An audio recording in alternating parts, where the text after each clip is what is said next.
Imagine you own a small lemonade stand. You're doing great, but you want to grow. You don't have enough money, so you decide to sell small pieces of your business to others. Let's call them shares. People who buy shares in your stand become partial owners of your business.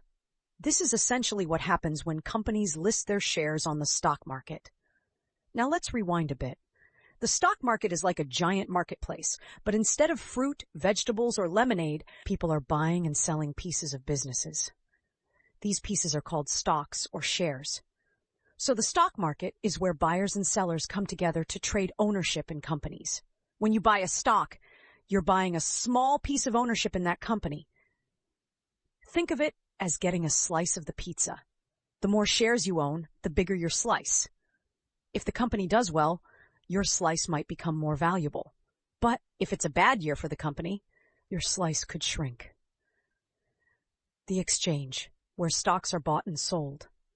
The stock market isn't just one place, it's a network of exchanges. Think of it like a giant online shopping mall, but for stocks. The New York Stock Exchange, or NASDAQ, are two of the biggest. These exchanges act as marketplaces where buyers and sellers meet to exchange stocks. Let's say you want to buy shares of a tech company like Apple. You would place an order with your broker, kind of like a personal shopper for stocks. Your broker then sends that order to the stock exchange. When someone else on the other side is ready to sell, the deal is made. And no, there's no physical trading floor like in the movies where traders are yelling at each other. Today, it's mostly done electronically in seconds. What determines the price of a stock? Stock prices move constantly, like a dance. The price of a stock is determined by what buyers are willing to pay and what sellers are willing to accept. If more people want to buy a stock than sell it, the price goes up. If more people want to sell than buy, the price goes down. It's all based on supply and demand. Imagine you're at a garage sale. The seller has a vintage baseball card.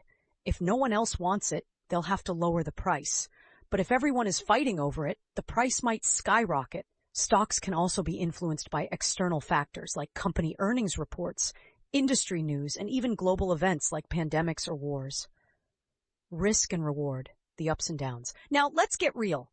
Buying stocks isn't always smooth sailing.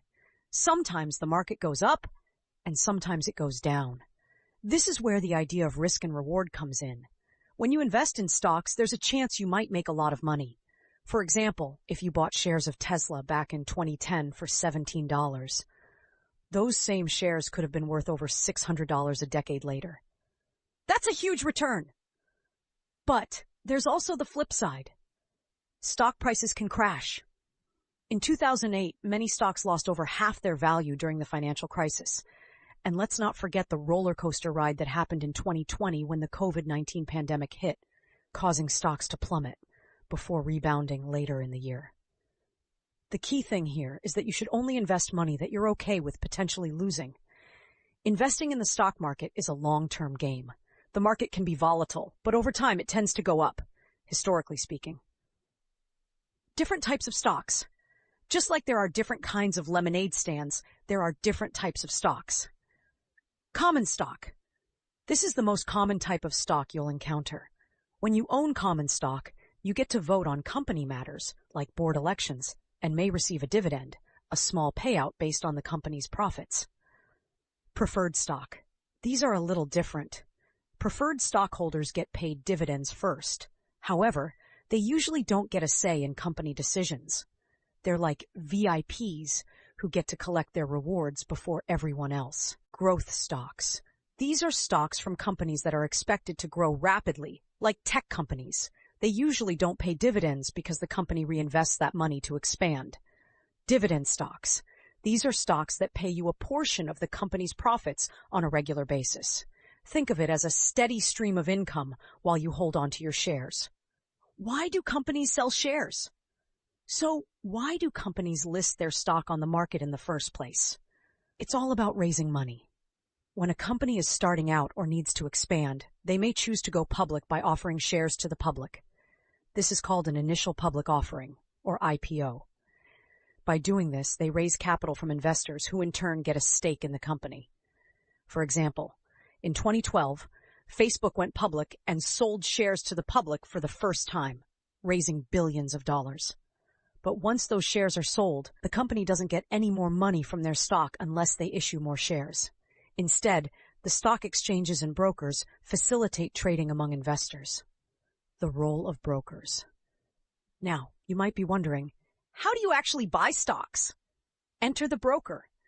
A broker is like a middleman between you and the stock market.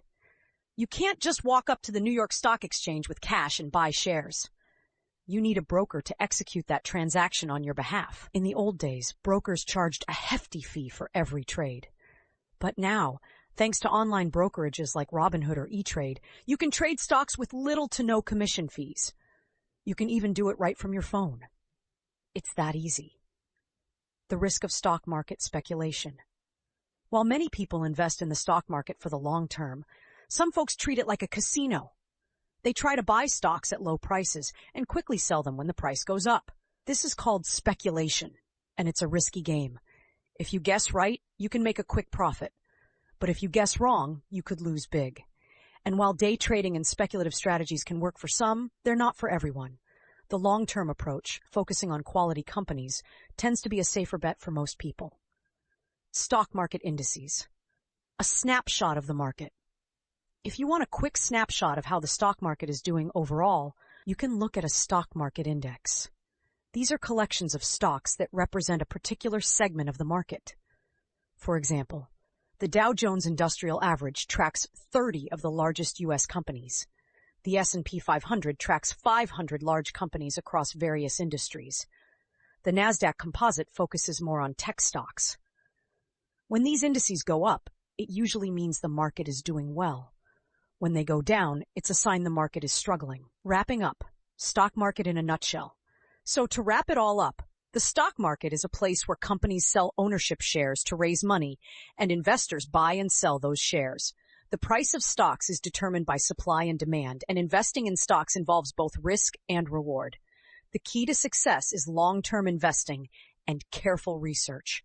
And remember, whether you're buying a lemonade stand or Apple shares, the market is always moving. So stay informed, be patient, and always make decisions that align with your financial goals. The stock market is a place where fortunes can be made, but it's also where the unprepared can lose it all.